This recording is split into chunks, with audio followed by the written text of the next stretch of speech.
Okay, so today we have a 2011 F350 Super Duty. It's a 1-ton dually, and it has a problem with a universal joint in the front here. If I manually lock the hub here, it's in auto mode right now, but if I manually lock it and we look in here, I'll turn the light on. You can see that U-joint's completely blown out.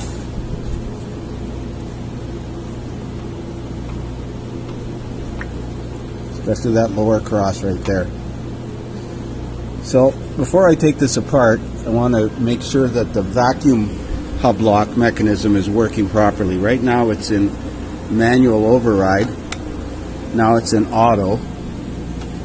And you can see that I'm turning the rotor assembly and the axle's not turning. So this vacuum line, we're going to pull that vacuum hose off.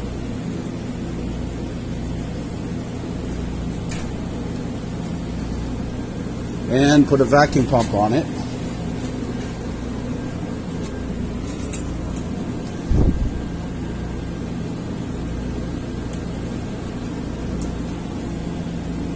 And use the vacuum pump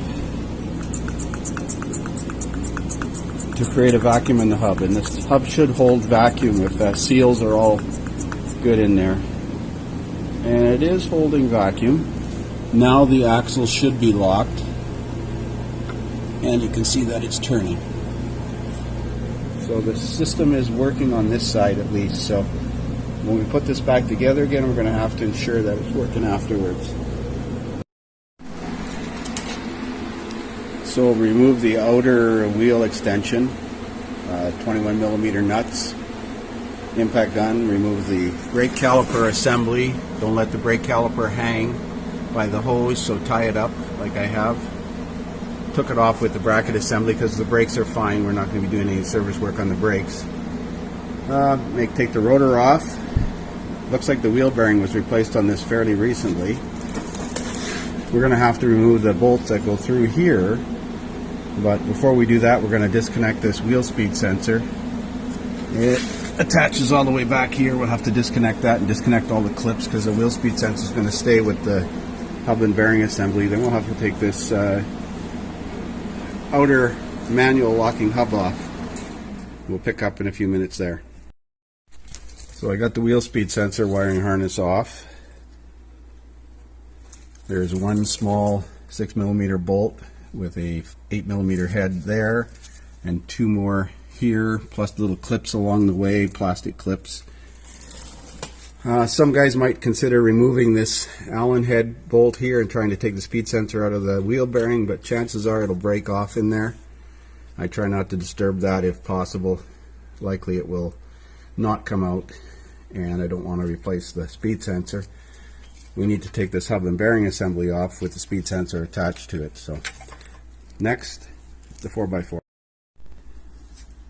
So after removing the 3 retaining screws, which I believe are a T20 Torx, you can pull the hub assembly out. This O-ring seal needs to be inspected, possibly replaced. If it's damaged, Ford recommends replacing it anytime you take it apart, but if it's not damaged and it looks in good shape, you could probably reuse it. It must seal on this surface inside here in order for the hub to retain vacuum. Now this does have a manual override. As I mentioned before, the 1-tons have a manual override, and when I turn it, it's locked now, and when I release it, it unlocks. So you notice the gap in here is wider now. So it was working when I took it apart. We're going to make sure it's working when I put it back together again. So just set that off to the side, and it's recommended not to grease that with any kind of chassis grease because it'll get cold in the cold weather, and it may not function properly. Okay, so 2 of the bolts that hold the hub in right here and here are accessed from the back side. I've got 2 of them out already. They're 21mm headed bolts, and you can access them with the impact gun as long as the wheels are turned sharp to the right, and then turn it sharp to the left to take the other 2 out. Okay, so there's also a large snap ring on the inboard side of the axle shaft. You can see it way down inside there. And that must be removed before the wheel bearing will come off. So I'm going to get a pair of snap ring pliers to remove that. I have a special pair that come in really handy for this job. So there's those snap ring pliers. They came from Napa. I believe they're Ultra Pro. I'm sorry I don't have the part number unless it's on here. It should be on the handle or something. No, I don't see it on here.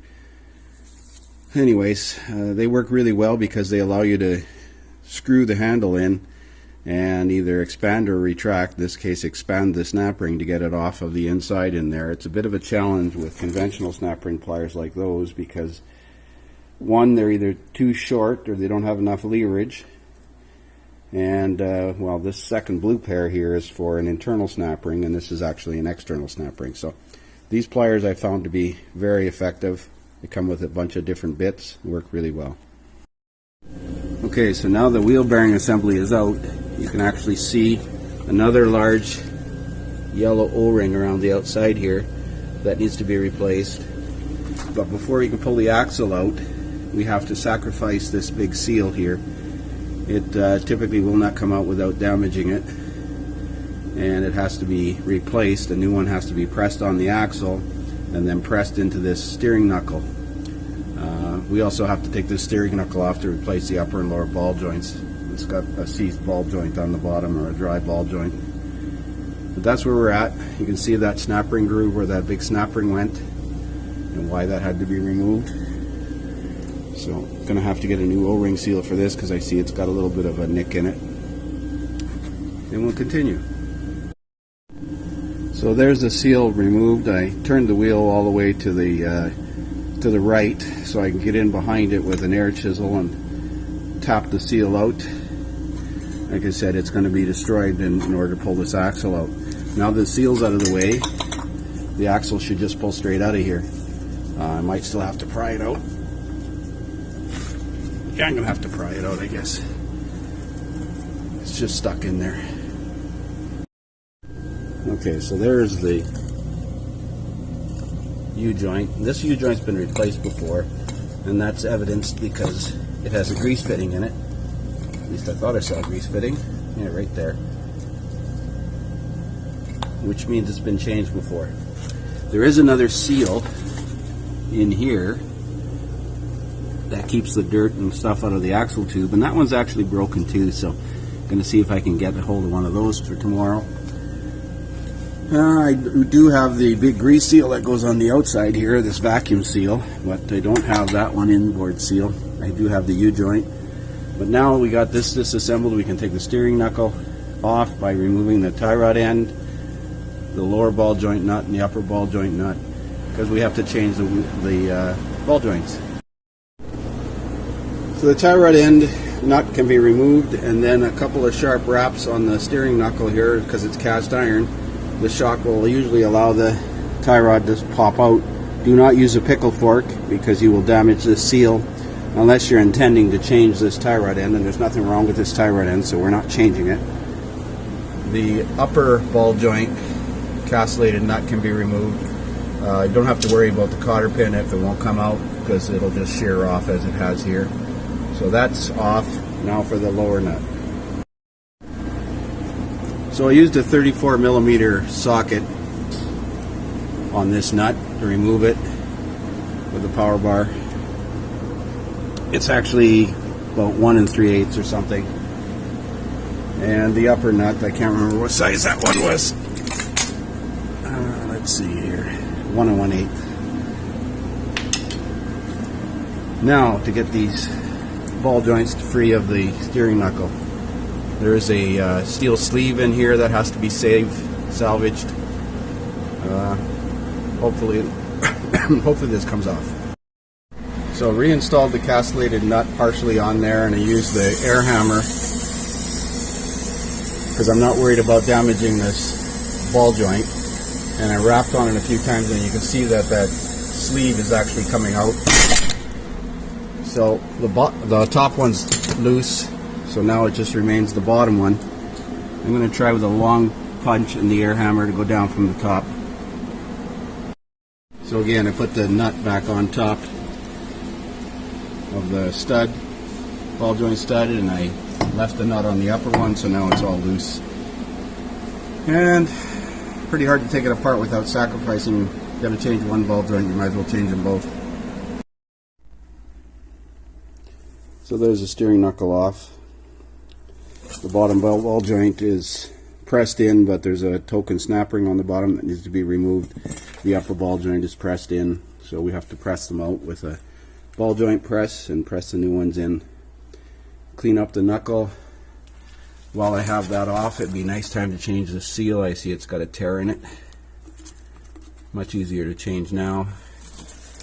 And I'm going to take this, where's our hammer?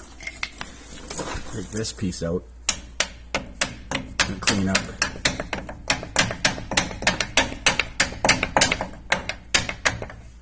Clean up the bore, clean up the sleeve.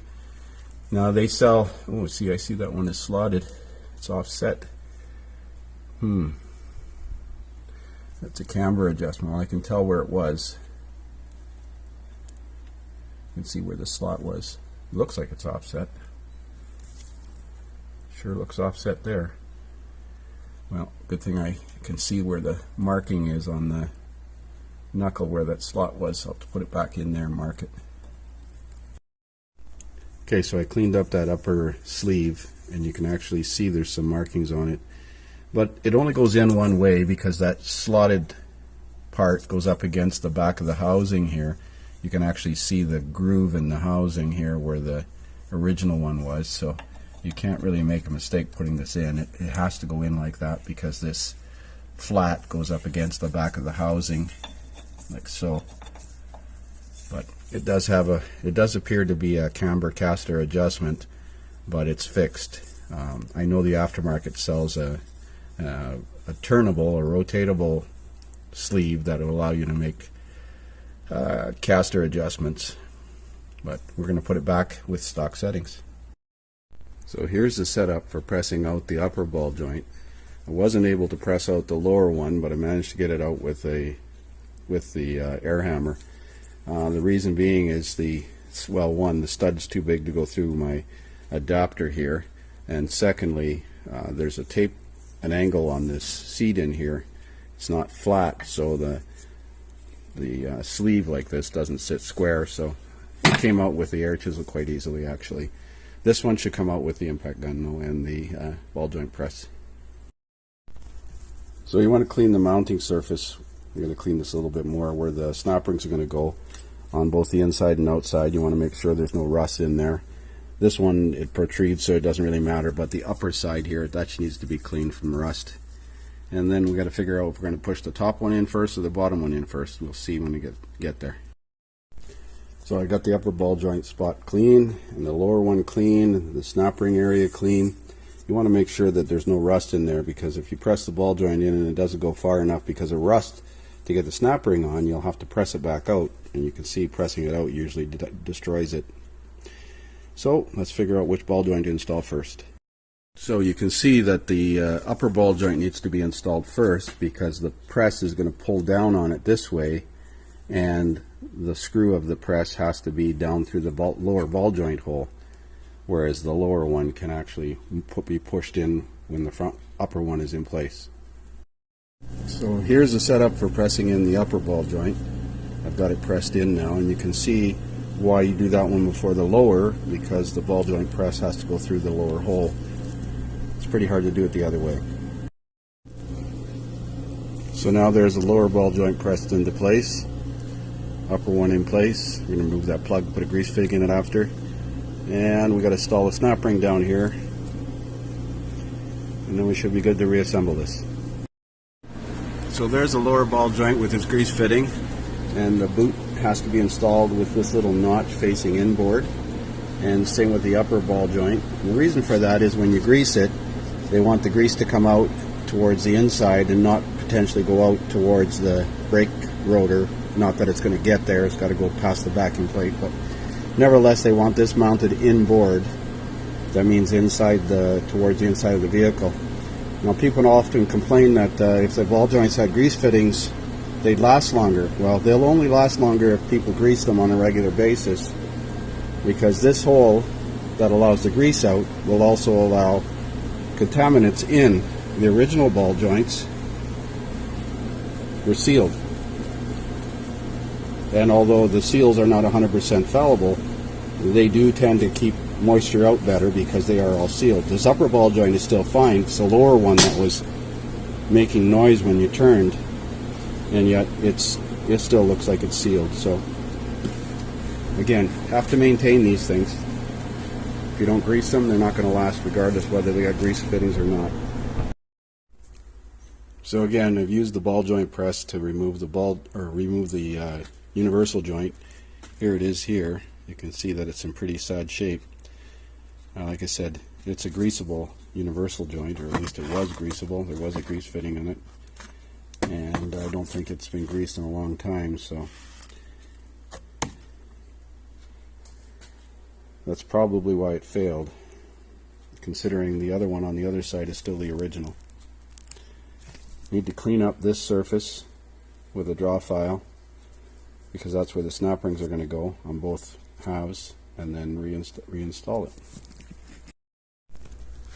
Okay, so I have the ears all cleaned, filed, the snap rings, wire brushed, cleaned this surface where that seal is going to get pressed on after, and I have the new U-joint. It's a 374 move U-joint, and this one is greasable, so there's the grease fitting. And I'm going to mount the grease fitting so that it's on the inboard side, so that you can grease it if it's pointing in towards the center of the vehicle. If you put it on the outboard side, you can't get the grease fitting on it very conveniently, so we must mount it in that orientation. So there's the U-joint installed, and like I said, with the grease fitting facing in, it's easier to access. Even if you can't get it very easily, you can rotate the tire so it opens up the joint a little bit further, and it's easy to access. You can grease this one with a conventional grease gun. And it's greased and ready to go in. The seal area here, I cleaned that off, and I'm going to press the new seal on, but I got to get a seal driver for that big seal. This is the seal number 35298, and that seal goes inside the knuckle here. I've cleaned the knuckle all out, ready to go in. So that seal goes in like so, but you need about a 5-inch diameter seal driver to drive in that seal while you're pushing in the axle, and that seal has to be driven on to here with a seal driver before the axle is installed. So pick up a driver for this tomorrow, and those are the 2 seals that I need, and we should be able to put this back together tomorrow evening.